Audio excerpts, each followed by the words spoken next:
ಆತ್ಮೀಯರೇ ಎಲ್ಲರಿಗೂ ನಮಸ್ಕಾರ. ಈಗ ಬಡ್ಜೆಟಲ್ಲಿ ಏನಾಯಿತು ಅನ್ನೋದು ಎಲ್ಲರಿಗೂ ಗೊತ್ತಾದಂಥ ವಿಚಾರ. ಈಗ ಮುಂದೆ ಏನು ಮಾಡಬೇಕು ಅನ್ನೋದ್ರ ಬಗ್ಗೆ ನಾವು ಗಂಭೀರವಾಗಿ ಚರ್ಚೆ ಮಾಡಬೇಕಾಗಿದೆ.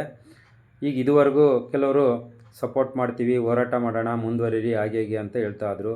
ಇತ್ತೀಚಿನ ದಿನಗಳಲ್ಲಿ ನಾವು ಯಾವುದಕ್ಕೆ ಕರೆದ್ರೂ ಅಥವಾ ಏನು ಹೇಳಿದ್ರು ಯಾರೂ ಅದನ್ನು ಗಂಭೀರವಾಗಿ ಪರಿಗಣಿಸಿ ಆ ಥರ ಕೆಲಸ ಮಾಡ್ತಾ ಇಲ್ಲ, ಮತ್ತು ನಮಗೆ ಸಹಕಾರವನ್ನು ಕೊಡಲಿಕ್ಕೆ ಹಿಂದೇಟಾಗ್ತಾ ಇದ್ದಾರೆ.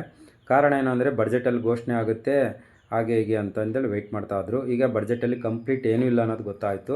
ಈಗ ಅದು ಇರುವಂಥ ಒಂದು ಫೈಲು ಮೂವ್ ಆಗಬೇಕು ಅಂತಂದರೆ ನಾವು ಈಗಾಗಲೇ ಏನು ಇಲಾಖೆ ಒಳಗಡೆ ನಾವು ಸಂಪರ್ಕವನ್ನು ಇಟ್ಕೊಂಡು ಮಾಹಿತಿಯನ್ನು ಪಡ್ಕೊಂಡ್ರ ಪ್ರಕಾರ ಹೊರಗಡೆಯಿಂದ ಒಂದಿಷ್ಟು ಪ್ರೆಜರ್ ಕ್ರಿಯೇಟ್ ಆದರೆ ಮಾತ್ರ ಅದೇನಾದರೂ ಒಂದು ಅಂತಿಮ ಒಂದು ರೂಪಕ್ಕೆ ಬರ್ಬೋದು ಅನ್ನೋದು ಒಂದು ಮಾಹಿತಿ ಇದೆ.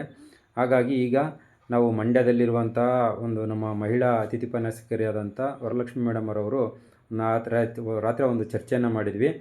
ಅಲ್ಲಿ ಕುಮಾರಸ್ವಾಮಿ ಸರನ್ನು ಭೇಟಿ ಮಾಡಿ ಈಗ ನಮ್ಮ ಒಂದು ಹೋರಾಟಕ್ಕೆ ಯಾಕೆ ಅವರು ಪೊಲೀಸ್ ಇಲಾಖೆಯವರು ಒಂದು ಅನುಮತಿಯನ್ನು ಕೊಡ್ತಾ ಇಲ್ಲ ಅಂತಂದು ಚರ್ಚೆ ಮಾಡಿದಾಗ ಅವರು ಬೆಂಗಳೂರು ನಗರ ಪೊಲೀಸ್ ಆಯುಕ್ತರ ಹತ್ರ ಮಾತಾಡಿ ನಾನು ಕೊಡಿಸ್ತೀನಿ ಅಂತಂದು ಹೇಳಿದಾರಂತೆ. ಹಾಗಾಗಿ ನನಗೀಗ 30 ಜಿಲ್ಲೆಯವರು ನಿಮ್ಮ ಒಂದು ಸ್ವಯಂ ಪ್ರೇರಿತವಾಗಿ ನೀವು ಒಂದು ಸಂಘಟಿತರಾಗಿ ನಮಗೆ ಮಾಹಿತಿಯನ್ನು ಕೊಟ್ಟರೆ ನೀವು ಒಂದು ಡೇಟ್ ಅನೌನ್ಸನ್ನು ಮಾಡಿ ಅಂದರೆ ನಾವು ಸೋಮವಾರ ಮೇಲ್ಪಟ್ಟು ಒಂದು ಅರ್ಜಿಯನ್ನು ಕೊಟ್ಟು ಪೊಲೀಸ್ ಸ್ಟೇಷನ್ನಿಗೆ ನಾವು ಕುಮಾರಸ್ವಾಮಿ ಸರ್ ಕಡೆಯಿಂದ ಒಂದು ಅನುಮತಿಯನ್ನು ಪಡಿತೀವಿ. ಮತ್ತು ಅವರು ಮೇಡಮರು ಕೂಡ ಅಷ್ಟೇ, ಅವರ ಒಂದು ವೈಫು ಕೂಡ ಹೇಳಿದ್ದಾರೆ, ನಾನು 100% ನಿಮಗೆ ಅನುಮತಿಯನ್ನು ಕೊಡಿಸ್ತೀನಿ, ನೀವು ಫಸ್ಟು ಸಂಘಟಿತರಾಗ್ರಿ, ಸಂಘಟಿತರು ಇಂಥ ದಿನ ಆಗಿದ್ದೀವಿ ಅಥವಾ ರೆಡಿ ಇದ್ದೀವಿ ಅಂತಂದು ಹೇಳಿದರೆ 1 or 2 ಡೇಸ್ ಒಳಗಡೆ ನಿಮಗೆ ಒಂದು ಅನುಮತಿಯನ್ನು ಕೊಡಿಸ್ತೀವಿ ಉಪ್ಪರಪೇಟೆ ಪೊಲೀಸ್ ಸ್ಟೇಷನಿಂದ ಫ್ರೀಡಮ್ ಪಾರ್ಕಲ್ಲಿ ಹೋರಾಟ ಮಾಡೋಕ್ಕಂತ ಹೇಳಿದ್ದಾರೆ.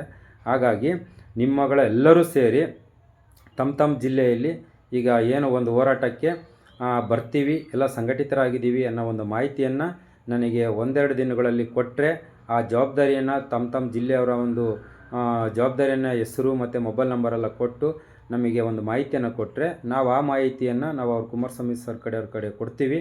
ಆಮೇಲೆ ನಾವು ಒಂದು ಪರ್ಮಿಷನನ್ನು 1 ದಿವಸ ತಪ್ಪಿರ 2 ದಿವಸದೊಳಗೆ ನಾವು ತೆಗೆದುಕೊಳ್ತೀವಿ. ಹಾಗಾಗಿ ನಿಮ್ಮಗಳ ಒಂದು ಬೆಂಬಲ ನಮಗೆ ಮುಖ್ಯವಾಗಿದೆ, ನೈತಿಕ ಬೆಂಬಲ ಮುಖ್ಯವಾಗಿದೆ. ನಿಮ್ಮಗಳ ಒಂದು ನಿರ್ಧಾರವನ್ನು ನನಗೆ 1-2 ದಿನದೊಳಗೆ ತಿಳಿಸಿದರೆ ನಾನು ಹೋರಾಟಕ್ಕೆ ಮುಂದುವರಿತೀನಿ.